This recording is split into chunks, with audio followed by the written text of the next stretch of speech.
কে তোমাকে মসজিদ উন্নতি করতে বলেছে? মার্বেল পাথর কে বসাতে বলেছে? আল্লাহ বলেছে?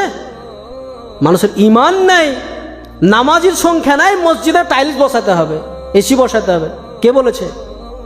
খালি মোরে দেখো ফেরেশতারা ডান্ডা নিয়ে বসে আছে, গিলাদুন শিদাদুন লা ইয়াসুন আল্লাহ মা আমারহুম। দিনকে মজাক পেয়ে গেছে। বর্তমান সময়ে সব থেকে বড় ফিতনা হচ্ছে জালসা। আর জালসাতে যারা মাদ্রাসার কমিটি পক্ষ, দাড়ি চাচা, সুদখোর, বেনামাজি, যার ইসলামের ন্যূনতম ধারণা নেই, ও বক্তা সিলেক্ট করছে, বলছে অমুক বক্তাকে নিয়ে এসো, বিশাল ভাইরাল বক্তা, ওকে নিয়ে আসলে লোক হবে আর আদায় বেশি হবে, আমাদের মাদ্রাসা ভালো চলবে। তোমাকে মাদ্রাসার ঠিকা কে নিতে বলেছে? আল্লাহ বলেছে? আজকে মাদ্রাসাগুলোকে ভিক্ষার জায়গা। কোন শিক্ষিত সমাজ, মাস্টার, ডাক্তার, ইঞ্জিনিয়ার, প্রফেসর বা যাদের একটু জ্ঞান আছে, তারা মাদ্রাসাকে ভালো চোখে দেখে না। কেন? আরে এই বেটাকে যদি এখানে ভর্তি করে দুদিন পর চাইতে যাবে, বেটা তুমি ভিক্ষা চাওয়া শিখাও। মাদ্রাসাতে এই যে জালসা সিজন, এখন ছোট ছোট বাচ্চাগুলোকে 1 মাস আগে থেকে তো ক্লাস নাই, বাড়ি বাড়ি চাল চাইতে পাঠাচ্ছে, যাও জালসা হবে, খানা হবে। তাই ছোট ছোট বাচ্চাদেরকে যাও বাড়ি বাড়ি চাল চেয়ে নিয়ে এসো। ওই মাদ্রাসার আন্ডারে যতগুলো পাড়া আছে, বাড়ি আছে, সব বাড়ি থেকে চাল চেয়ে নিয়ে আসে মাদ্রাসার তালবিলিমরা। এবার শিক্ষিত সমাজ কোন নজরে দেখবে? আমি তো চাইবো না যে আমার বেটা ওই বাড়ি বাড়ি চেয়ে বেটাকে আমি চাইবো নাকি? আমি তো জীবনে চাইবো না।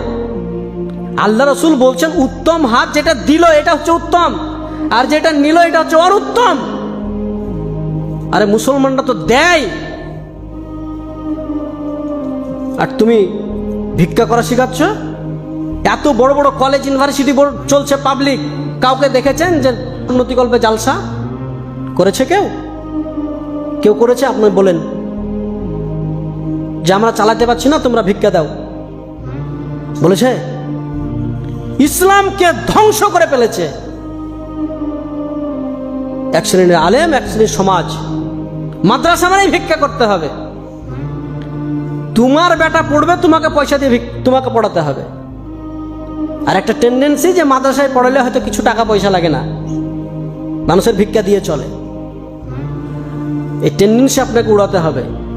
তোমার সন্তান মাদ্রাসায় পড়বে, তোমাকে টাকা দিয়ে পড়াতে হবে। যে তোমার সন্তান তোমাকে খরচ করে, তুমি ভিক্ষা করে তোমার সন্তানকে পড়াও। তোমার সন্তানের জন্য মাদ্রাসার কমিটি আর মাদ্রাসার আলেমরা কেন চেক নিয়ে বেড়াবে? দাও, একটা দোকানে গেছে, মৌলভী সাহেব চেক নিয়ে বলছে আমাদের মাদ্রাসাতে দেন। তো ওই দোকানদার বলছে ওইখানে বসেন, ওইখানে বসেন, দিছি। 1 ঘন্টা বসার পরে দিছে 10 টাকা 20 টাকা চেক কেটে দিছে। লজ্জা লাগে না? ভিক্ষা চাইতে গেছো, কার জন্য ভিক্ষা চাইতে গেছো? আজকে সারা বিশ্বে মুসলমানদের অবস্থা আপনি দেখেন। মসজিদের উন্নতি কল্পে জালসা। কে তোমাকে মসজিদ উন্নতি করতে বলেছে? মার্বেল পাথর কে বসাতে বলেছে? আল্লাহ বলেছে? মানুষের ইমান নাই, নামাজির সংখ্যা নাই, মসজিদে টাইলস বসাতে হবে, এসি বসাতে হবে, কে বলেছে? খালি মোরে দেখো ফেরেশতারা ডান্ডা নিয়ে বসে আছে, গিলাদুন শিদাদুন লা ইয়াসুন আল্লাহ মা আমারহুম। দিনকে মজাক পেয়ে গেছে।